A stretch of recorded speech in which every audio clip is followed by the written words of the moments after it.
Sometimes running a channel can feel like a perpetual failure. You work hard to crank out videos full of passion, invest countless hours of time, yet you're unsure what success on the platform looks like for someone who's small, new, or experiencing what feels like stagnation and growth. We always want to compare our channels to others who have 5, 6, or 7-digit sub counts, yet are we being fair to ourselves? And further, is that a proper way for creators to measure their success? These are questions anyone who uploads to YouTube with any frequency will eventually ask. I've made a number of observations over the years, and while no one outside of YouTube knows exactly how this all works, I feel like I have a fairly solid idea. This info will be generalized using the community I create videos within, and some ballpark statistical figures for my breakdown. So let's get started. This is Retro Impressions, gauging a YouTube channel's success and those who purchase subscribers. After about a year of running my channel in its current state, I started to question my impact. Growth had slowed, and I had no way of gauging how the work was being received outside of my subscriber base. With that said, one thing was clear: as my sub count grew, so did the number of impressions each non-viral video received.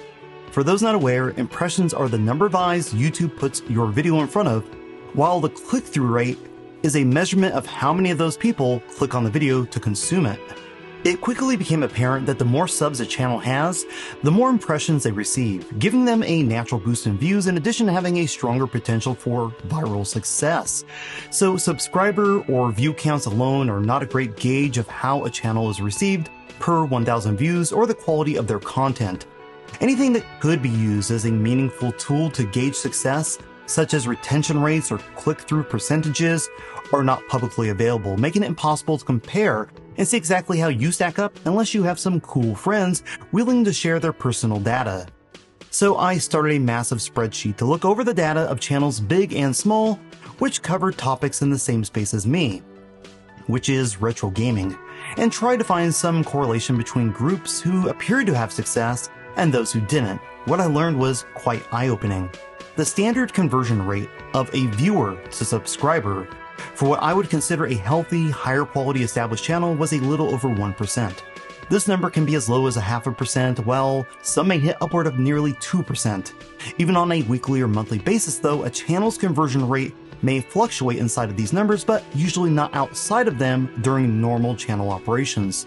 Conversion rates always drop as a channel gains subscribers, so while it might be at 1.25% with 14,000 subs, it'll likely dip to just under 1% by the time that same channel reaches 100,000. It may be important to note that my data is focused on channels creating content similar to mine, and you should look at established channels of similar size and content to understand where the averages stand for you. It's also important to understand that small and unestablished channels can have metrics well outside of these numbers. It's quite common and perfectly okay.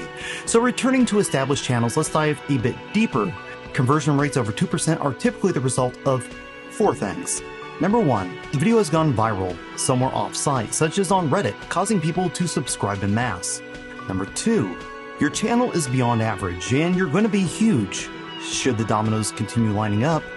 Number 3, you're receiving increased interest from a niche base, topic, or were recommended by a larger channel. You'll likely fall back into the average numbers as your channel grows over time. Number 4, the channel is purchasing subscribers, not advertisements, but fake subscribers. It's possible that this may be done without the channel's owner's knowledge, but that would be a rare circumstance.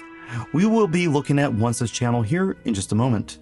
So if you're a smaller channel, say around the 2,000 subscriber mark, and you fall within the averages I've laid out, you're on solid ground and can consider your channel in good health. If you're under the sub count and are doing better than these averages, you're doing great and likely are making positive connections within the community to which you belong. Ultimately, if you're in these boats, you're like anyone else that's sitting at 10,000, 20,000, or 100,000 subscribers with a healthy channel. You're converting views to subscribers at a similar rate. YouTube can be rather brutal, and likely if a channel is showing positive growth within these metrics, success is simply an algorithm lottery win away. So we've covered channels in the average, channels above the average, and now it's time for channels that are under the average. If you're seeing channels under this mark, here are the reasons. Number 1, the channel isn't finding an audience and likely never will. Number 2, You're creating content people want to view, but there's no reason to subscribe. In the retro gaming space, channels posting video game music often fall into this group.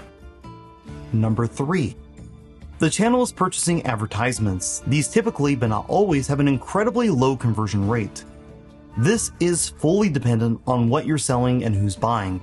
Purchasing channel ads can also kill retention times, pushing creators further down the recommendation list. Number 4. A channel that streams can really skew their numbers and overall growth along with it. Top Hat Gaming Man and Stika have both talked about this at length, and I believe these issues remain in place. I'll link the Top Hat Gaming Man video on this topic if you're interested in viewing it. Returning to channels purchasing subs? Don't do it. I think people have two schools of thought here. Larger sub counts mean more potential with collaborations, invites to conventions, or easy monetary gains versus promotional items. They believe more subs mean more views based on YouTube recommending videos to more people, based in part on sub counts. This is conditionally true though, as there's another factor, click-through rates. Ultimately, every channel has a healthy video view number per sub count that factors in subscribers and non-subscriber viewers. Let's say this number is around 10%, so a 10,000 subscriber channel should be netting at minimum 10% or 1,000 views per non-viral video. And a substantial amount of this number needs to come from your subscriber base. Channels with old inactive subscriber bases or purchased subscribers will greatly suffer, pulling in views unfitting for their size, and almost always those channels will stagnate, falling out of the YouTube algorithm, and it's more often than not a testament to a channel's overall lack of quality. Before I close this out, I want to look over a channel that has been accused of purchasing subs and see what the data holds. As we don't know who purchased these subs, I'll keep the channel's identity private. This channel is sitting right at around 10,000 subs. The total view count as of March 17th was 609,750. However, this number isn't accurate, as many videos have been privated or deleted, removing them from the view count. This makes things a bit harder to calculate, as net growth is all that's shown here. So if a channel has 10,000 views and deletes 5,000 of them in a month, it will show that month at only 5,000 total. Not exactly accurate. Thankfully, we can get monthly averages by filling in these blanks, giving us a rough idea of where the views should be. And with this channel, it's about 844,000. So this channel appears to have a 1.2% conversion rate. However, that's not the entire picture. For that, you need to deep dive into the periods where sub growth exceeds the channel average. For this channel, we will look over the last 30 days, as that's all that we need. Total views in this period, not including removed views, were 78,285. Sub growth, not including lost subs, were about 4,950. So we have a net conversion rate of over 6%, something unheard of for an established channel unless they are purchasing subscribers, and that appears to be the answer here.